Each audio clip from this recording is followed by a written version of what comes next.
अस्सलाम वालेकुम। मैनू ना लेडीज़ मसला है जोड़ा मैं तुहानू बयान नहीं कर सकती। डॉक्टर ने खून भी किया वै कि लगना, मैडिसन भी मेरा मालक कहने जोगा नहीं गा कि मैं दवाइयाँ लै सकां।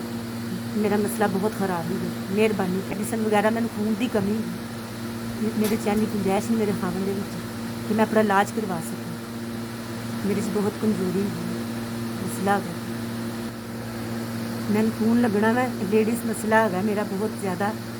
डॉक्टर ने दवाइयाँ भी लिख के दी हैं। मेरा मालक कहने जोगा नहीं गा कि मैं दवाइयाँ लै सकूँ।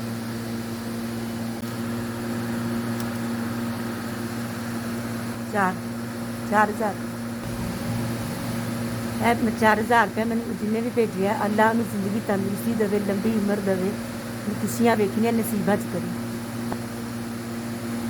जिन्होंने मैंने 4,000 रुपये भेजे है, अल्लाह उन्होंने परेशानियां दूर करे, उन्होंने खुशियाँ वेखनियां नसीबा च, उन्होंने लंबी उम्र, उन्होंने हर मुश्किल आसान हो।